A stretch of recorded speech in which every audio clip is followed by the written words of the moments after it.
Hello, and welcome to Old Toy, New Joy, the show where I share with you my previously enjoyed toys I purchased from online sources, thrift stores, and collector shows that once belonged to someone else. Back in the early 1990s, the beverage company Passion Orange Guava, or POG, included colorful circular cardboard lids inside their bottles, not unlike the milk caps of the 1920s and 30s that children used to play with, by stacking them and slamming them every which way as a game.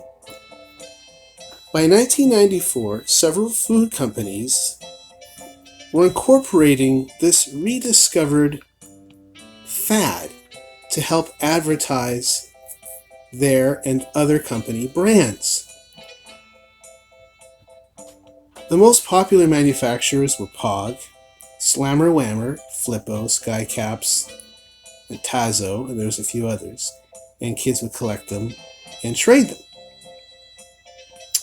The market very quickly became extremely saturated, and by the end of 1995, they were no longer on everyone's Christmas wish list, and nobody really cared anymore about POGs. They were just widely known as POGs. I never had POGs. By the time these were out, I was 20 and not really interested in such things. But I always kind of wondered about them and never owned a POG. Wanted to know what the appeal was. This morning I was at my local thrift store and I found this baggie of POGs. And have not opened it yet. I wanted to do that in front of you. But I can see by reading the backs of a couple that are exposed, there are some 1994 Slammer Whammers in there, and possibly some other things. Depending on the manufacturer, POGs had many different themes. Themes included Simpsons, Star Wars, Jurassic Park, Marilyn Monroe. Slammer Whammers had series like Skull Squad and Biker Bugs and Mini Monsters, and there's all kinds of things. There's hundreds of thousands, so no idea what's in this baggie, but I'm going to see if I can enlist the help of Jilly Bean to open them up, lay them all out. We'll look at each one, and then we'll talk about anything that might stand out above the rest.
Wow, thank you, Jelly Bean. That was a lot of Pogs to take out of the package. Here they are all now. Um, 95 of them, plus 3 slammers. I'll show you the 3 slammers in a moment. Lots of different themes. NHL, movies. We've got some Disney. There's some Star Trek, Next Generation in here. Skateboarding. Some kind of 8-ball theme. NFL. Some are kind of prismatic and shiny, very pretty.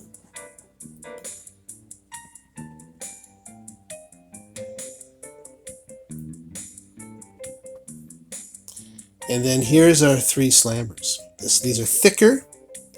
You could get them in metal. These ones are plastic, and these are what you'd... I'm not going to do it. I don't want to wreck these. I'm sorry. But you'd stack up your Pogs, and you'd slam these down kind of on the edge of them, I think, and shoot them all out. Shoot the whole pile out. So the slammer had to be at least heavier, stronger than the Pogs themselves.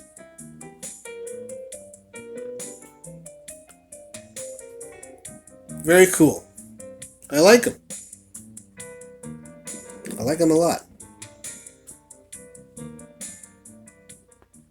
And then this is what some of them have on the back. Some are blank. Some just say made in Taiwan. A lot of them have this Imperial marking here. Some are specific to a movie, so they might say, well, that's a McDonald's one for Batman Forever. Pocahontas, Gargoyles, Casper, Lion King, Spawn. Yep, there's a couple Power Rangers as well. And then some of them are just blank, like this. But it looks like lots and lots of companies are jumping on the Pog bandwagon around that time. Okay, you've twisted my arm. I'm going to show you how to play Pogs. There are a few different ways to play. I think the most common way to play was you get at least 2 opponents together, bring an equal number of Pogs, and you shuffle them together.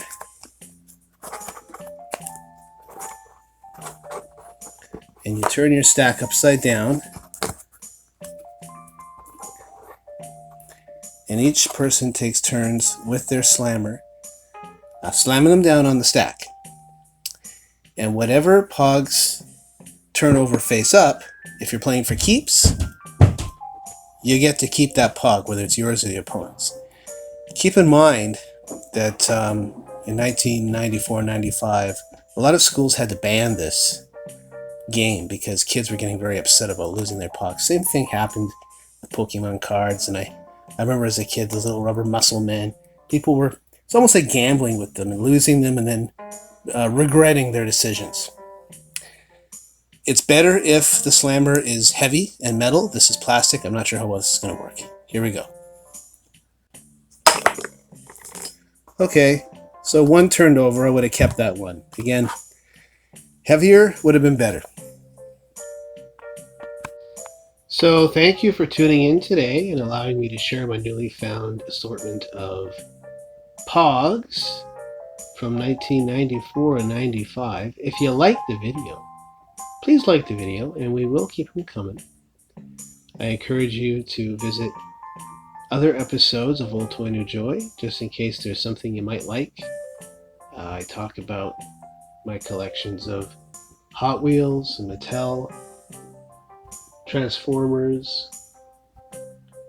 G.I. Joe, Ninja Turtles, comics, wrestling figures, Star Wars, Smurfs, Fisher-Price, and so much more. Until next time, this is your Toy Whisperer saying farewell from Old Toy New Joy.